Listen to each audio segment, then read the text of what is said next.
Hello, everyone. Caren Glasser here, and welcome to the Super Boomer Lifestyle Show, brought to you by the superboomerlifestyle.com. It's your one-stop shop for brands that we know you will love. Today, we welcome award-winning children's author Alva Sachs to the show. Today's topic is It Takes a Village. If you are here on replay, terrific. Write replay right below, hashtag replay, and we will make sure to comment. If you're here live, that's terrific too. Make sure you put your name down there and that you're here live, because we'll put your comments right up on the screen. And of course, we would love for you to share, because we would love for you to share. So go ahead and push that share button and get the message out there. Today, we have a great show, as we always do. My special guest is Alva Sachs. She is a former elementary school teacher of 16 years. She holds a Master's of Education degree. She's written 5 award-winning children's picture books, along with her illustrator, Patricia Krebs. As a board member of Angels of the Arts, Alva helps Title I schools to participate in live theater performances, music, and art appreciation. And lastly, but most importantly, she has been associated with Reading is Fundamental of Southern California for over 10 years. And she's been the president for the past 5 years to help build home libraries, which I love. We'll talk about that, for Title I schools, underserved areas, and preschools in Los Angeles and Orange County. And so without further ado, we welcome Alva Sachs to the show. Come on in and join us. How are you doing there? It's great. I'm happy to be here with everybody. A big hello to everybody out there. Well, I am absolutely delighted that you're here today.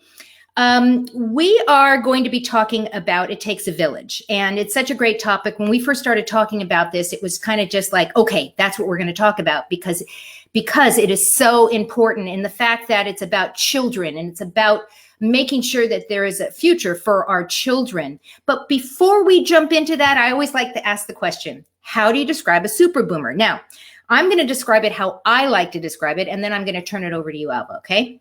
So I say that a super boomer is not defined by age. It's how they show up in life. And it's sort of like a fearless thing, a fearless attitude with a just watch me. That's me. I'm a super boomer. How about you? Well, that certainly does describe you.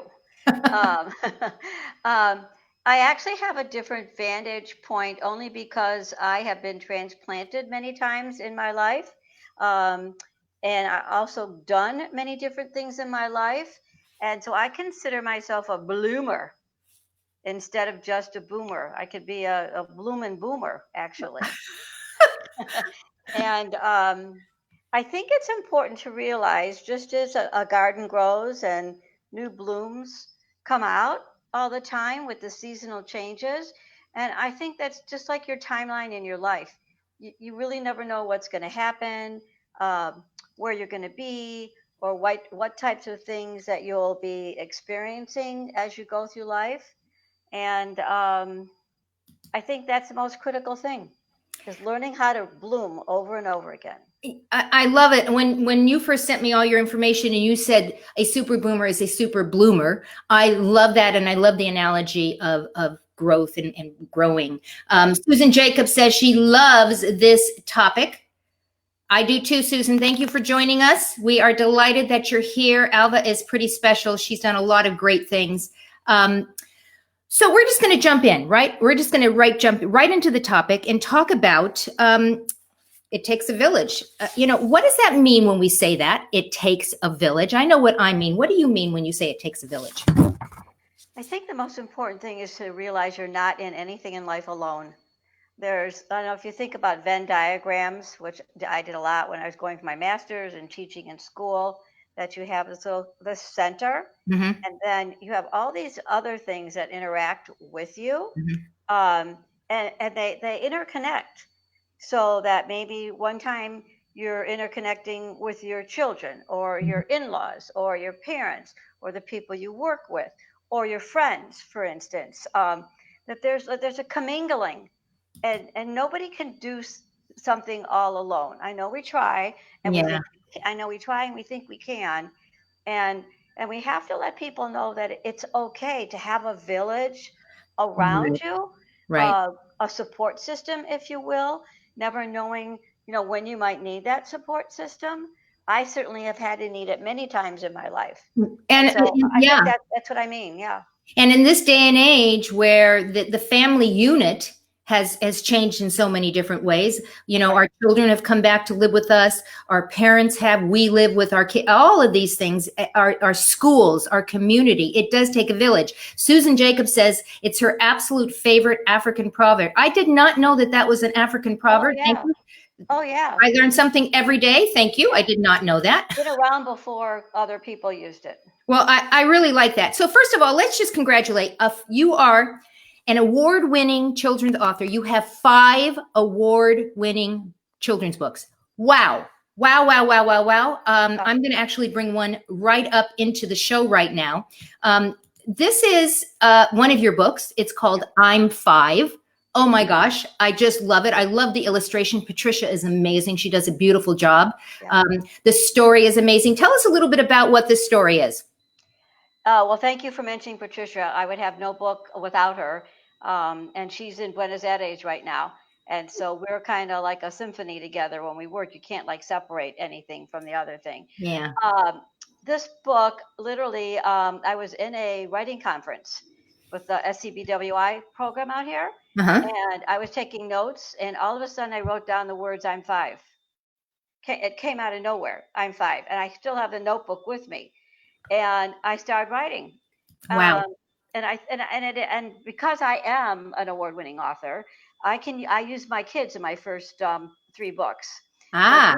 Julie's the star in I'm 5, and actually a lot of it might parallel her life because she was a preemie and she was born early and she couldn't.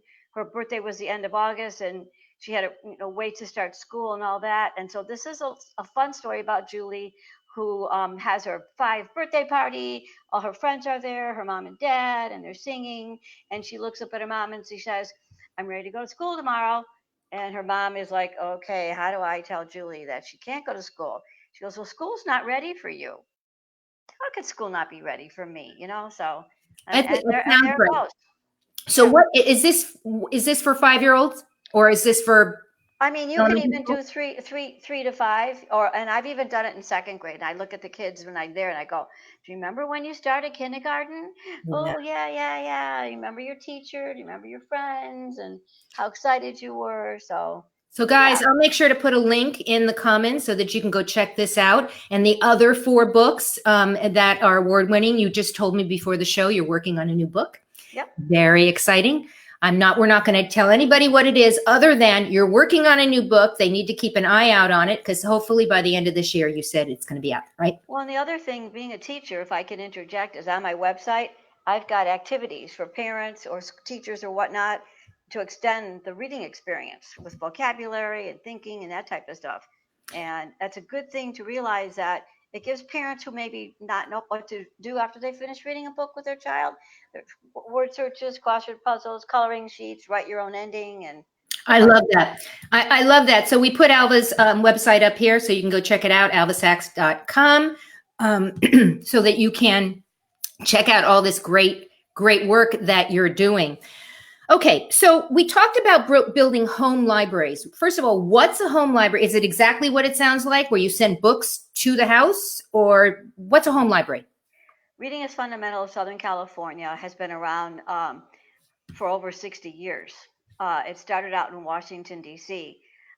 We have mostly Title I schools, but there are more opportunities for schools to participate with a program fee.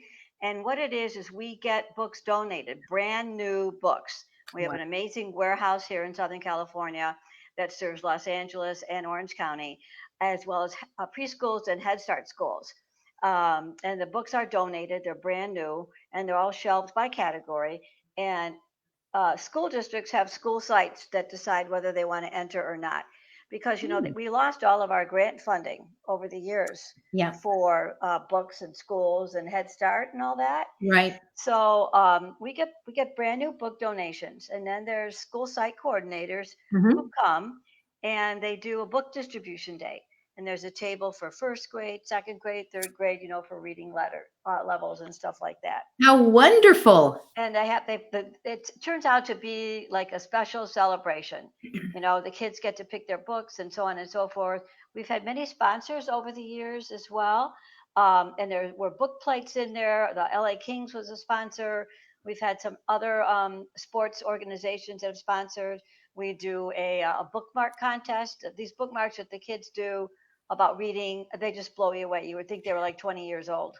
You're clearly passionate about this. I mean, you're an educator for many, many, many years. Yeah. You have gotten involved in so many organizations that helps to promote literacy and reading and all sorts of things like this. We need you. We need Alva Sachs to do this. You like to say that the children are the eyes of the future. Let's discuss that. Because I believe that at the end of the day, everything that we're doing is for the children that are going to be coming after us, and our world is going to be there. Hopefully, our world is going to be there for our children. So when you say the children are the eyes to the future, what are you meaning by that? I was at a conference when I lived back in Overland Park, Kansas, and we had amazing people come to speak to teachers on our in-service days. And I remember like yesterday, this one woman was talking to us, and she said, our children are messengers to a time and place in our future that we will never see. True. It gives me goosebumps just saying it. I just got goosebumps. It's true. And you think about it, we hope to live a long time. We hope to be there. But we hope to be able to instill in our children those types of values that are compassionate, empathetic, accepting, caring, understanding, kindness. They're all very basic, but for some reason, they keep getting lost in all the other things that are happening in our society today. Right. Thinking about what type of country we are, what type of country we were formed on. And I love teaching all of that because I taught fifth grade. I did the American Revolution stuff and all that stuff with our children. And the other thing is that babies are not born prejudiced. They're not born racist. They're just born into the world, regardless of your religion, your ethnicity, or anything like that. And to be able to raise a child to look at somebody who's just maybe a little different from them. We're all different. I think there was a story about somebody said that a bunch of cookies were on a baking sheet, and some stayed in longer than others, so some are a little bit darker. God knows I burnt cookies before in my lifetime. Well, Alva, it's interesting because I know if we teach our children this, that the eyes of the future is to the future is our children. Ultimately, they will teach their children because they will have learned this. It's learned behavior. And it seems to me in this day that we live in that somehow we missed a generation there, that a lot of people I see that don't think about how it's going to affect the generations to come, the things that we do today. And all you have to do is turn the TV on. And I'm not even talking politics right now, right?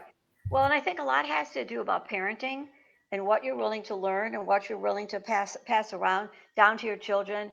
And I think that maybe some parents are intrepid, bringing up a conversation or bringing up a thing.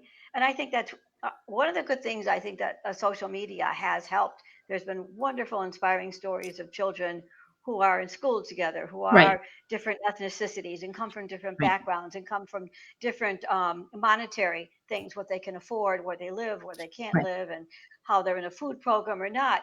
And I think letting people know that wherever a child is at, it's okay. We don't have to stamp pad everybody. Right, exactly. And if you're a parent, and I know you've done this with your son, if you're a parent and you're caring, compassionate, and empathetic, and you model that behavior, your child's going to do that. Are they going to go off the path maybe once in a blue moon and be caca? Okay, as Susan just said, kids imitate what they see. They have to learn what types of feelings that they have and what type of and why it's okay or why it's not okay, and how to learn to understand it and why the feelings happen. So I think the most important thing that parents really need to do is to talk to their kids. Don't be afraid. Don't be. Don't think they're too young. Find that level of communication. And there's so many books out there that can help parenting with that. Or talk to your friends whose kids are older and say, "What did you do when this happened?" Yeah. That's your village right out That's there. your village. And we come back to it takes a village. And it's okay to say, "Hey, did your kid ever do this?" Or "What did you do?" Or "I've noticed this about my child." And it's okay. It is. I mean, I actually have, when my sons were growing up, I would actually talk to my parents because I would say, what did you do when we did this? Hmm. And because I did want to learn from my parents. And sometimes when we're kids, we only learn from the age that we can understand, right? But as we get older, it has a deeper meaning. So I totally get that. And Susan was saying, okay, she just says, every teacher needs to come and hear you speak. Wouldn't that be amazing? I agree. Susan, you're going to like invite me. Just invite me. I'll come. She'll come. And we were just talking about this, about doing a joint book club with children and parents so that parents can learn and grow with their kids and vice versa. I totally love that. So your tagline is serendipity. What does that mean? A happy accident.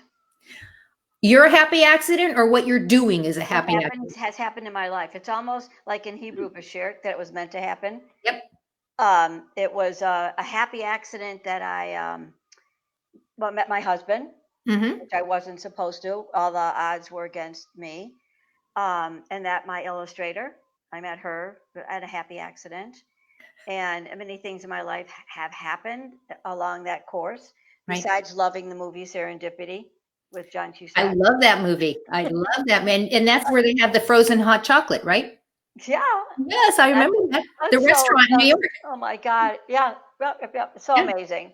And I think we all have the opportunity to have serendipity come into your life as a happy accident, or something occurs and you go like, oh my gosh, I never thought that could happen, or wow, that just slapped me silly, or something like that.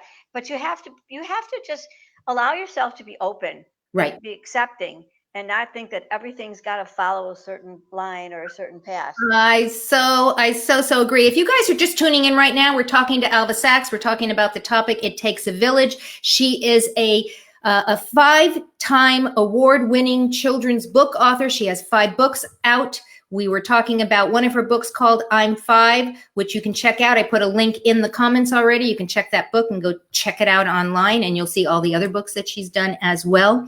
One of the things that I always like to ask my guests is, what's one tip that you can share with our audience? And you brought something back to me about it's not about you, right? Who's it about, Alva? It's about giving back. Yep. And I mean, whether you have money, you have education, you have a house, you have clothes, you have things, those are tangible possessions, and they're great if you could have them and you can afford them. But it's those intangible things in life.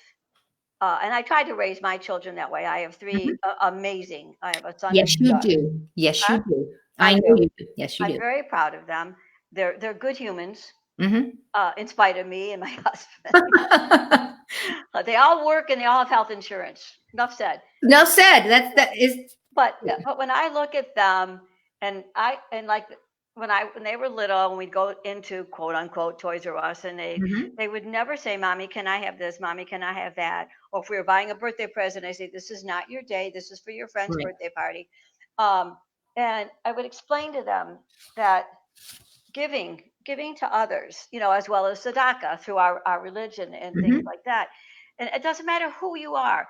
If you can give back, if you could give a hug, if you can give a smile, if you could give like a warm embrace, or say something in back of the grocery line, or you walk down the street and you make eye contact with someone, you say, "Have a good day, hi," just smile, just smile, just opening up the door and holding the door for someone, or these things have been around forever. And I think if you model that behavior, it comes right back to you. It's true. I mean, whenever I go to let's say when I'm going through the Starbucks line, I always ask the server how his day or her day is going. How are you doing today? And then I wish them a good day on my way out. It doesn't take but 1 second to do that, and I've just made myself human, and made myself a real person, not just the person sitting in the car that's going to speed off. And to a person, they'll all say, "Oh, thank you for asking." You made their day. I made their day. And how easy is that? I encourage you guys to go out and do that. So Susan is asking, have you ever spoken at a teacher's professional development day? And if not, sad. So Susan, I'm gonna task you with this. Maybe you can send us some contact information so that because Susan was a teacher, and so she's totally resonating with what we're talking about right now. Cool. And she's saying, as a teacher, we have unimaginable influence on our children. Unimaginable, especially when you're in a classroom with 35 to 40 kids. I mean, I had 40 kids in a classroom. I taught 5th grade and I taught 4th grade and taught kindergarten through 5th as well. Right. So my experiences have been so great. And those kids, they walk into your classroom with baggage that you don't know about. Right. And if you can do something to know where they're coming from and have their day end better than it started, or if you can be compassionate and let them know, it's really, really important. And we're all learning. We're all in school. We're all in school every day of our lives. We are, and we continue. And I think as we get older, we learn from our children. Oh, very much so. Right. But that's a good thing, because that's like a boomerang thing. Comes right back to you. Oh, absolutely. We're talking to Alva Sachs. If you want to, and I'm sure you do, if you want to check out her website, I encourage you to go over to alvasachs.com. Alva's also on Twitter, and you can check her out at Alva Sachs. And she's also on Facebook, and you can check her out at facebook.com/alva.sachs. Yeah. You're everywhere. You're I'm totally everywhere.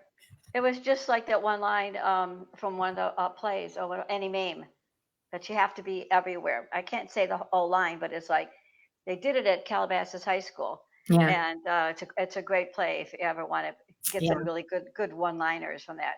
If you just, it's like manure. You spread it around, and you never know what's going to grow because of what's in that. You heard it first here. It's like manure. Okay, well, there you go. Any last thoughts, any last comments you want to share with our audience? This has just been very instructive, and I'm just thrilled that you've been here. Is there anything else that you'd like to share with us today? Well, I just think that I've known you a long time. Yes. And and in many capacities. Yes. You've always been caring and supporting and loving and understanding. And that comes from your big heart. And I think that what you're doing and hoping that it reaches and resonates with people. I think if anybody needs a takeaway from it, it's to realize that, be yourself. Don't be shy. Don't be embarrassed. And you can learn from somebody else. And sometimes it just feels so good to look at a stranger or look at somebody or compliment somebody. You know what? You did a really good job on that. Even if it's an adult. Adults need this more than children today. The insecurities that are around adults today is very heavy, especially the millennial generation. They have to find some way to know that it's okay to not succeed, pick yourself up and try again with one foot in front of another. Hear, hear. I agree. I totally agree. Baby steps. Baby steps. And never too young or never too old to follow that. I agree. Alva, I'm so happy that you took the time today to come and join the show. We've been talking about doing this for a while, and I'm just delighted that you were able to spend time with us today. Thank you from the bottom of my heart. Oh, I heart you too. I heart you back. I'm going to drop you into the green room because we're getting ready for the Super Boomer moment. Wow. See ya. See ya.